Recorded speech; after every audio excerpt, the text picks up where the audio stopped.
Dans cette nouvelle leçon, je vous propose de parler du helper session. Donc, le helper session fonctionne un petit peu comme le composant session et vous permet d'interagir avec la base de données. À un détail près, il vous permet seulement de récupérer des informations ou de vérifier des informations. Il n'est en aucun cas possible, directement depuis le helper, de modifier des informations que l'on a en session. Pour rappel, dans une vue, on ne fait aucun traitement. Alors, la première méthode que je souhaite vous montrer, c'est du coup, vous avez accès à deux méthodes qui sont principalement intéressantes. La première, c'est la méthode read. Alors ici, je suis dans la vue add du contrôleur links. Donc je vais aller l'ouvrir et on va voir ça. Donc la première méthode, comme je vous l'ai dit, c'est le read. Donc vous faites this session read et vous mettez à l'intérieur l'information que vous voulez lire. Donc là, pour l'instant, je ne vais rien mettre et je vais débugger ces informations pour voir un petit peu ce que j'ai en session. Automatiquement, si je sauvegarde, vous voyez que je récupère les informations de configuration. Je n'ai aucune donnée concernant l'utilisateur, parce que il n'y a personne de logué. Si je veux récupérer par exemple le time, j'ai juste à faire au niveau du read, config.time, et automatiquement ça va aller chercher le bon élément dans le tableau. Donc vous voyez que j'obtiens le temps. Et ainsi de suite, on va pouvoir récupérer tout un tas d'informations. Si maintenant je veux seulement vérifier que cette donnée-là existe, je peux faire un config read. C'est-à-dire que si ici je mets une valeur qui n'existe pas, par exemple imaginons je veux l'idée de l'utilisateur, donc je fais hot.user.id. Si je fais ça, automatiquement ça va me retourner nul, tout simplement parce que cette info n'existe pas. Une manière un petit peu plus propre, c'est tout simplement d'utiliser la méthode check.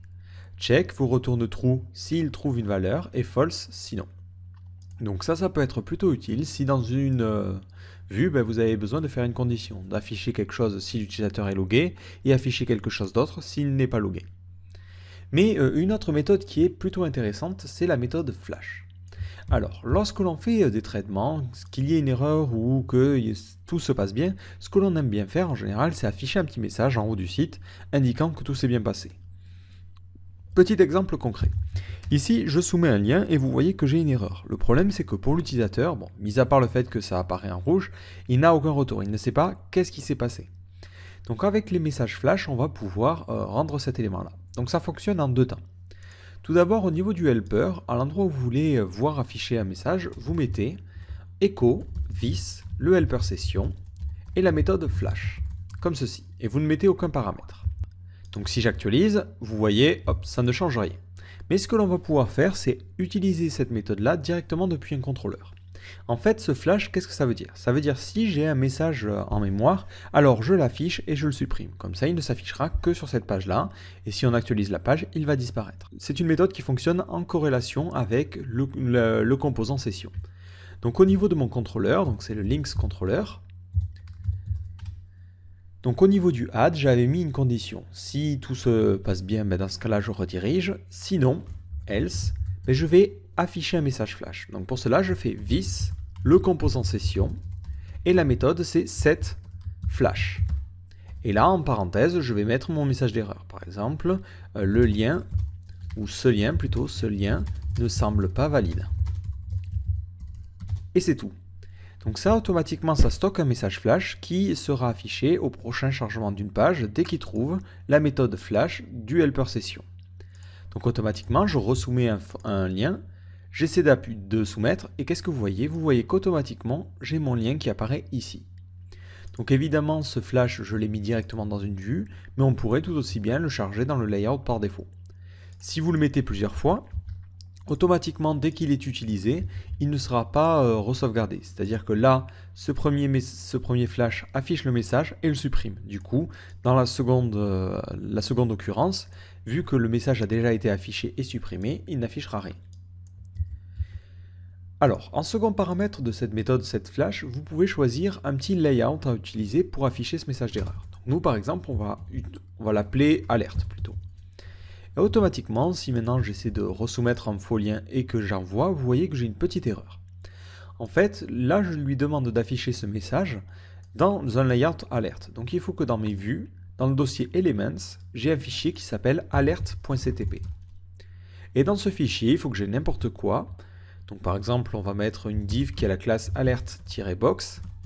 Et à l'intérieur, on va mettre un petit paragraphe et notre message. Et notre message, on le récupère en faisant $message.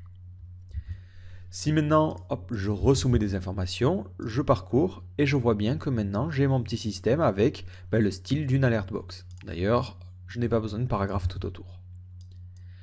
Alors je peux en plus passer des variables, donc en troisième paramètre, je peux passer des variables à cette vue. Donc, par exemple ici, je vais rajouter une classe error. Du coup, au niveau de mon alerte ici, je vais dire if isSet classe, c'est-à-dire si j'ai une classe, dans ce cas-là, je l'affiche. Sinon, je n'affiche rien. Et là, hop, je mets un écho à la place. Donc maintenant, automatiquement, en plus de ma classe alertBox, j'aurai la classe error. Vu que ici, au niveau de mon contrôleur, j'ai choisi de passer cette classe-là. Donc j'essaie de soumettre le lien, je resoumets et je regarde au niveau de mon élément, j'ai bien cette classe error. Donc là, c'est pas stylisé, c'est tout simplement alerte et non pas error. Donc là, au niveau de ma classe, je vais mettre alerte et je vais réessayer. Donc je resoumets les informations, je clique sur raccourcir et vous voyez bien que j'ai cette fois-ci mon petit message en rouge. Donc moi, ce message, je ne vais pas l'afficher là directement au niveau d'une vue, mais je vais le mettre de manière globale.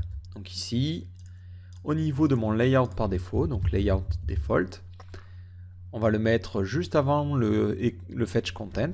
J'affiche mes messages flash. Donc echo, this, session, flash. Si vous voulez afficher des messages flash liés à l'authentification, donc au composant hot, vous mettez en paramètre ici hot. Donc c'est notre système. Comme ça vous permet de séparer les alertes qui pourraient avoir attrait aux connexions des alertes normales. Voilà, donc mettez ces deux éléments-là, c'est important, comme ça vous allez pouvoir utiliser les session set flash. Donc maintenant, je vais retourner sur mon contrôleur, et on va dire que si tout se passe bien, je vais de la même façon afficher un message en utilisant toujours le template alert, et cette fois-ci la classe, ça sera success. Et là, on va mettre merci, voici votre lien raccourci.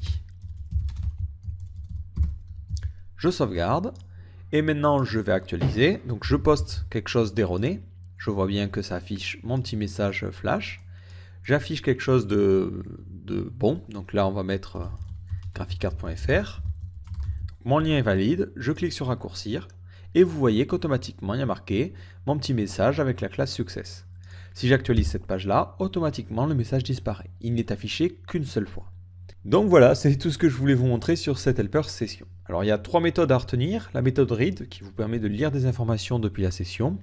Pareil, en premier paramètre, on envoie une chaîne de caractères qui permet automatiquement de chercher un élément dans un tableau.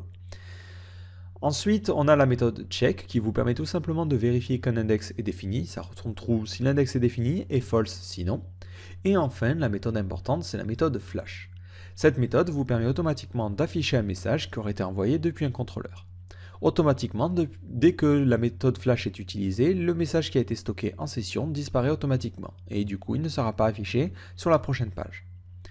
Donc cette méthode fonctionne avec le composant session aussi. Donc côté contrôleur, si vous voulez afficher un message flash, il faut automatiquement que vous fassiez this session set flash. En premier paramètre, le message. En second paramètre, le layout à utiliser. Donc le layout, il va le chercher dans Elements. Et en troisième paramètre, vous pouvez envoyer différentes variables à cet élément, notamment par exemple une variable qui contiendrait la classe si c'est un message d'erreur ou de succès. Donc là, à vous de voir comment vous souhaitez gérer ça.